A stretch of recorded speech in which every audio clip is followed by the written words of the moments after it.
Bismillahirrahmanirrahim. Assalamualaikum warahmatullahi wabarakatuh. Rabbi shrah li sadri wa yassir li amri wahlul 'uqdatam min lisani yafqahu qawli. Segala puji hanya milik Allah Rabbi, segala zat yang Maha Ghafur, zat yang Maha Syukur, yang telah memberikan beribu-ribu nikmat yang tidak terukur. Salawat serta salam semoga tercurah limpahkan kepada baginda kita Nabi Bana wa Nabiana wa Rasulana wa Maulana Muhammad sallallahu alaihi wasallam. Semoga keluarganya, sahabatnya, dan kita selaku umatnya yang mengikuti sunnah-sunnahnya semoga mendapatkan syafaatnya. Kisah Nabi Muhammad pertama kali diangkat jadi Rasul dan bertemu Jibril. Nabi Muhammad SAW diangkat menjadi Rasul ditandai dengan menerima wahyu Surah Al-Alaq ayat 1-5 di Gua Hiro. Pendapat terkuat meyakini bahwa hal tersebut terjadi pada 17 Ramadan 610 Masehi. Diriwayatkan oleh Imam Bukhari Al-Muslim, Rasulullah SAW menerima wahyu dalam kedua keadaan. Pertama, terdengar seperti suara lonceng yang berbunyi keras dan dikatakan bahwa ini cara paling berat bagi Rasulullah SAW. Allah Subhanahu wa taala berfirman dalam surah Al-Muzammil ayat 5. Inna sanulqi 'alaika qaulan tsaqila. Artinya, sesungguhnya kami akan menurunkan kepadamu perkataan yang berat. Kedua, dikatakan bahwa Jibril datang kepada Nabi Muhammad SAW dalam keadaan seperti manusia biasa, menyerupai seorang laki-laki. Jibril mendatangi dengan berkata, Iqra bismi rabbikal ladzi khalaq, khalaqal insana min 'alaq, Iqra wa rabbukal akram, allazi 'allama bil qalam, 'allamal insana ma lam ya'lam. Quran surat Al-Alaq ayat 1-5.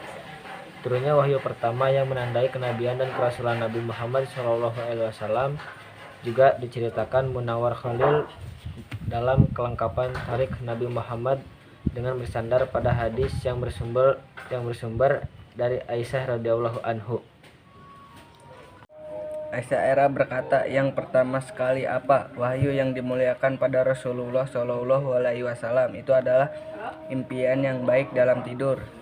Beliau tidak melihat impian itu, melainkan terang cuaca datang seperti terang cuacanya waktu subuh. Kemudian kepada beliau rasa amat suka bersembunyi, menyendiri, dan beliau juga menyendiri di Gua Hiro. Maka beliau bertahanus di dalamnya, yaitu beribadah dalam beberapa malam yang berbilangan sebelum beliau kembali pulang kepada ahli keluarga dan bersedia untuk yang demikian itu. Kemudian beliau kembali kepada Khadijah lalu mengambil perbekalan yang seperti itu sehingga datanglah hak kebenaran. Sedang beliau ada di Gua Hiro, maka datanglah malaikat kepada beliau lalu berkata, bacalah. Beliau berkata, aku bukan pembaca. Lalu Jibril memegang beliau lantas memeluknya dengan sekeras-kerasnya sampai payahlah beliau. Lalu Jibril melepaskan beliau lantas berkata, bacalah. Beliau berkata, aku bukan pembaca. Lalu Jibril memegang beliau lantas memeluknya dengan sekeras-kerasnya sampai payahlah beliau. Lalu Jibril melepaskan beliau lantas berkata, bacalah.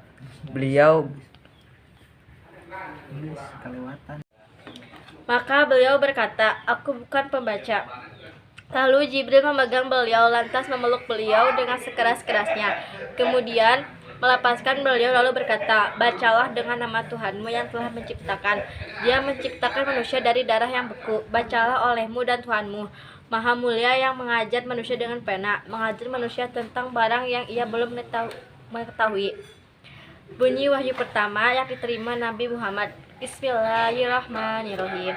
Iqra bismi rabbikal ladzi khalaq, khalaqal insana min 'alaq, Iqra wa rabbukal akram, allazi 'allama bil qalam, 'allamal insana ma lam ya'lam.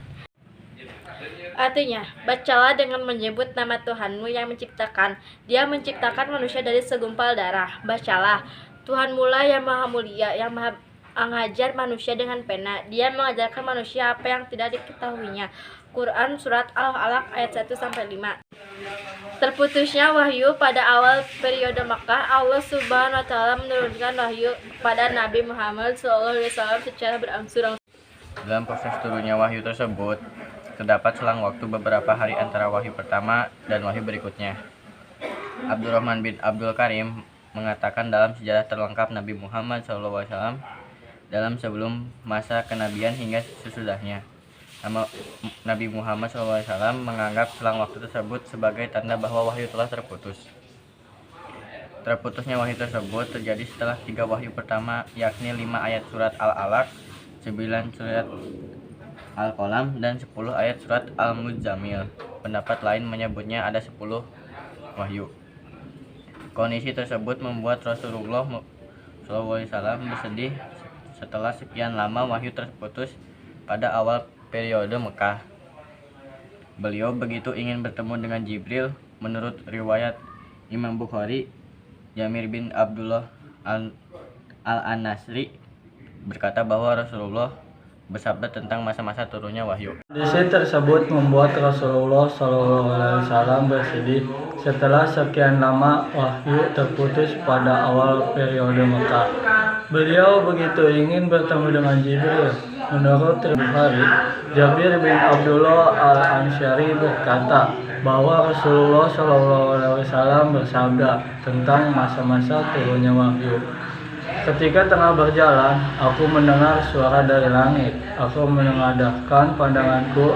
Ternyata sosok malaikat yang datang kepadaku di Gua Hira, tengah duduk di atas kursi di antara langit dan bumi. Aku pun merasa takut padanya dan bergegas pulang. Aku berkata, selimutilah aku.